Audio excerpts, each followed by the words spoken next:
Hello students, welcome to the mathematics class. यहाँ पर हम चैप्टर नंबर 4 कंटिन्यू करेंगे और यहाँ हम प्रॉपर्टीज ऑफ परफेक्ट स्क्वायर पढ़ने वाले हैं। जो हमारी टेक्स्ट बुक है उसके अंदर हमें 10 प्रॉपर्टीज दे रखी है और उसकी मदद से हमें कुछ क्वेश्चंस को सॉल्व करना है। और ये प्रॉपर्टी जो है हमारे लिए इतनी हेल्पफुल होती है कि सिर्फ हम ऑब्जर्वेशन से पता लगा सकते हैं कि जो गिवन नंबर है वो परफेक्ट स्क्वायर है या नहीं। तो हम 1 बाय 1 इन प्रॉपर्टीज को डिस्कस करते हैं।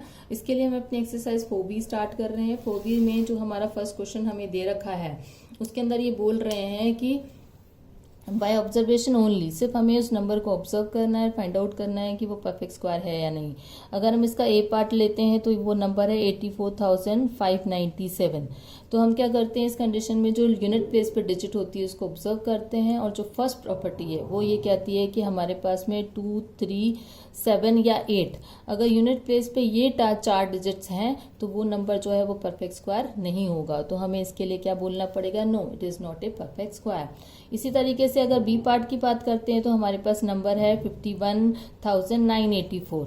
इसकी अगर हम लास्ट डिजिट को, यूनिट प्लेस पे जो डिजिट को डिस्कस कर रहे हैं तो हम ये देखते हैं कि ये 4 है जो कि इसमें से मैच नहीं कर रही है। तो हम ये कह सकते हैं yes it is A perfect square. इसके बाद हमारे पास एक प्रॉपर्टी और आती है। अगर हम एफ क्वेश्चन की बात कर रहे हैं तो उसमें हमें 23,920 है और इसके अकॉर्डिंगली अगर हम इसकी लास्ट डिजिट को अगर ऑब्जर्व करते हैं तो उसके अकॉर्डिंग हमारे पास जो नेक्स्ट प्रॉपर्टी 2 है वो ये कहती है कि अगर कोई भी नंबर जो है वो odd number of zeros contain करता है तो उस कंडीशन में वो परफेक्ट स्क्वायर नहीं होगा। तो यहाँ पर हमारे पास में सिर्फ एक सिंगल जीरो है तो हम इसको अगेन कह सकते हैं कि this is also not a perfect square. इसी तरीके से एक क्वेश्चन हमने और ले लिया जी, जिसमें हमारे पास में 16,000 है। 16,000 है, इसके अंदर अगेन हमें क्या करना है कि लास्ट थ्री डिजिट्स को ऑब्जर्व करना है। ये भी odd number of zeros contain कर रहा है तो हम ये कह सकते हैं कि ये जो नंबर है वो हमारा परफेक्ट स्क्वायर नहीं होगा। तो अगेन आपको क्या लिखना पड़ेगा, no it is a not a perfect square. तो यहाँ पर हमें फर्स्ट क्वेश्चन में 2 प्रॉपर्टीज का इस्तेमाल किया। अब हम क्वेश्चन नंबर 2 के अंदर जा रहे हैं। इसमें ये पूछा है the square of which of the following numbers would be even number. यहाँ अगेन हमें एक प्रॉपर्टी यूज करनी होती है। इस प्रॉपर्टी क्या बोलती है कि अगर कोई ऑड नंबर होगा तो उसका स्क्वायर भी ऑड नंबर होता है और कोई इवन नंबर होता है तो उसका स्क्वायर भी इवन नंबर होता है। जैसे हमारे पास नंबर क्या हो गया, 621 है। 621 के अकॉर्डिंगली जो है ये क्योंकि एक ऑड नंबर है तो इसका स्क्वायर भी क्या होगा, ऑड होगा। इसी तरीके से अगर हम दूसरे नंबर की बात करते हैं 5,986, हम जानते हैं कि ये नंबर क्या है, इवन है, तो इसका स्क्वायर भी क्या होगा, इवन होगा। तो यहाँ पर हमने एक प्रॉपर्टी इस्तेमाल करी जिससे हमें ये पता लगा सकते हैं कि कोई भी अगर ऑड नंबर होता है तो उसका स्क्वायर ऑड नंबर होता है और अगर कोई इवन नंबर होता है तो उसका स्क्वायर भी इवन नंबर होता है। उसके बाद हमारे पास नेक्स्ट क्वेश्चन जो है क्वेश्चन नंबर 3 आता है और ये बोल रहे हैं कि इसमें हमें कुछ नंबर्स दे रखे हैं, जैसे 1232 और हमें क्या करना है, इसमें हमें ये पता लगाना है कि इस नंबर का जब हम इसका स्क्वायर निकालेंगे तो जो स्क्वायर निकालेंगे तो उसके यूनिट प्लेस पे कौन सी डिजिट आने वाली है। तो इसके लिए हमें क्या करते हैं, जो यूनिट प्लेस पे डिजिट होती है उसका स्क्वायर निकाल लेते हैं, यानी कि 2 का स्क्वायर, और 2 का स्क्वायर कितना होता है, 4। यानी कि इस नंबर का जब हम स्क्वायर करेंगे तो उस स्क्वायर की जो लास्ट डिजिट या यूनिट प्लेस पे जो डिजिट होगी वो क्या होगी, 4 होगी। इसी तरीके से हमने एक बी क्वेश्चन जो है और डिस्कस कर लिया। इसमें है 48,496। अगेन हमें इसमें लास्ट डिजिट जो है यूनिट प्लेस पे जो डिजिट है उसको कंसिडर करना है और इसका क्या करना है, स्क्वायर निकालना है। इसका स्क्वायर निकालते हैं तो हमारे पास में क्या आता है, 36। यानी कि 48,496 का जब हम स्क्वायर निकालेंगे तो उसकी यूनिट प्लेस पे जो डिजिट होगी वो कौन सी होगी, 6 होगी। तो हमने एक प्रॉपर्टी की मदद से जो है हम फाइंड आउट कर सकते हैं कि कोई भी गिवन नंबर है और अगर हम उसका स्क्वायर निकाल रहे हैं तो उसके यूनिट प्लेस पे कौन सी डिजिट आएगी। उसके बाद नेक्स्ट क्वेश्चन आ रहा है हमारा पाइथागोरियन ट्रिपलेट्स का। जब हम पाइथागोरियन ट्रिपलेट्स की बात करते हैं तो हमें जो है 2 जो है फॉर्मूलेज का इस्तेमाल करना पड़ता है। पाइथागोरियन ट्रिपलेट्स ये कहती है कि a² + b² इक्वल टू किसके बराबर होता है, c² होता है।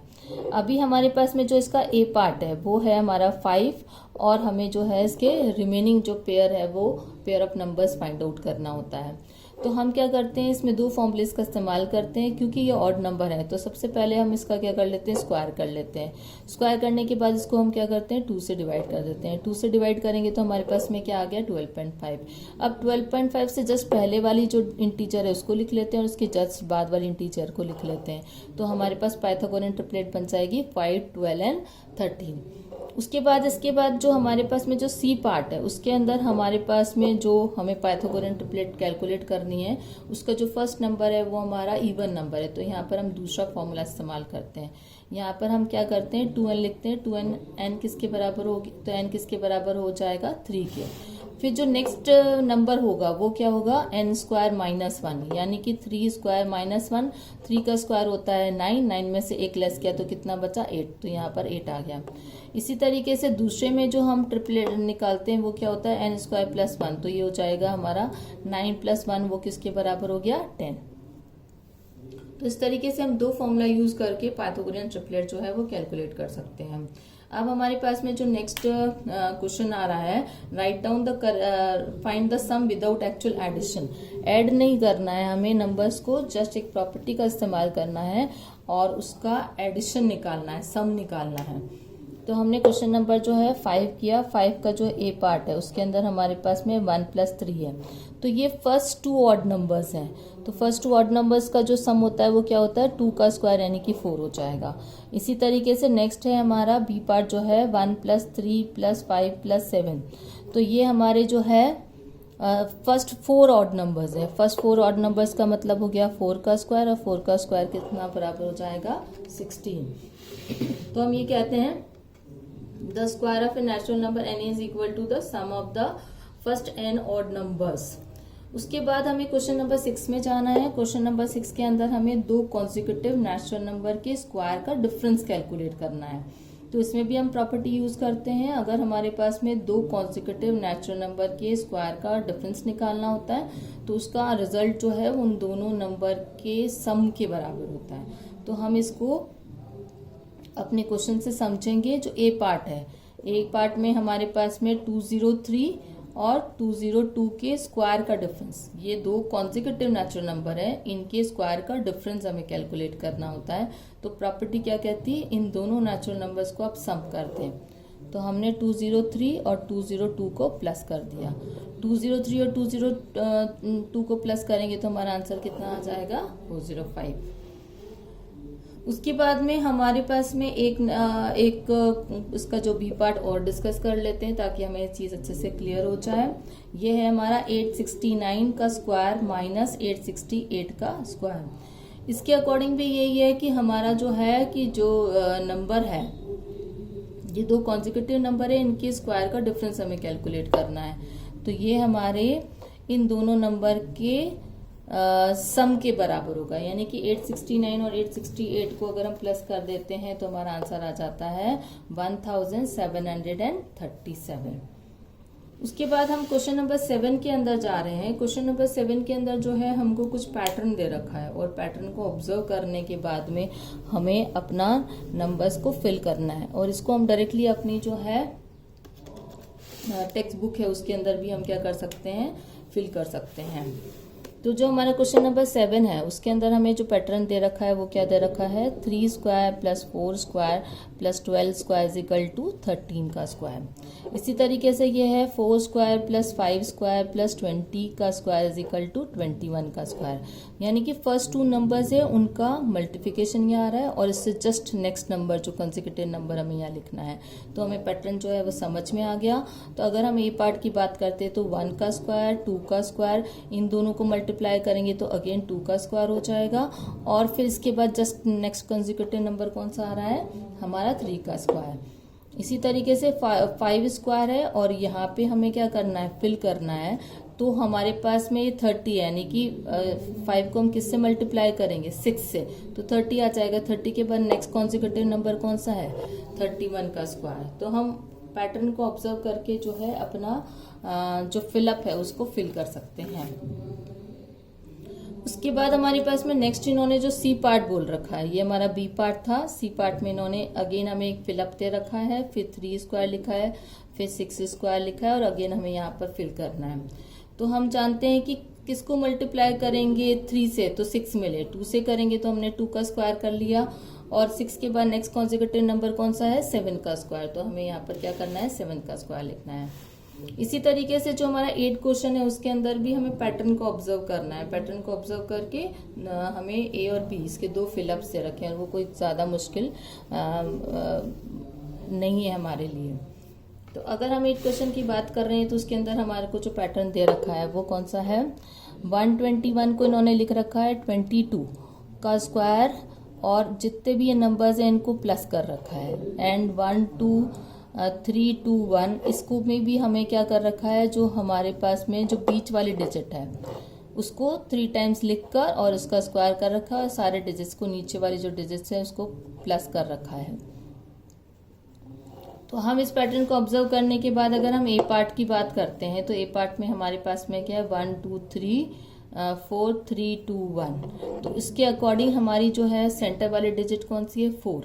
यहाँ पर 2 डिजिट है या 3 है, तो डेफिनेटली यहाँ पे कितने डिजिट्स हो जाएंगे, 4, और इसका स्क्वायर लिखना है। और नीचे हम क्या लिखेंगे, इन सारे डिजिट्स का सम, 1 2 + 3 + 4 + 3 + 2 + 1। इसी तरीके से बी पार्ट की अगर हम बात करते हैं तो यहाँ पर हमारे पास में क्या आना चाहिए कि जैसे यहाँ पर हमारे पास में 4 डिजिट थी, तो यहाँ पे 5 डिजिट्स आ जाएंगी और इसका स्क्वायर कर देंगे। और यहाँ पर हमें ये जो आंसर है वो हमें दे ही रखा है, 4 + 5 + 3 4 + 3 + 2 + 1।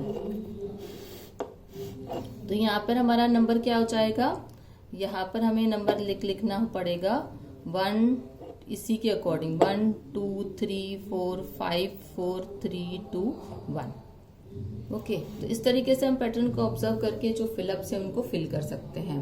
अब इसके बाद में जो नेक्स्ट क्वेश्चन है, 9th क्वेश्चन के अंदर जो है हमको ये बोल रखा है कि express 49 as the sum of the odd numbers.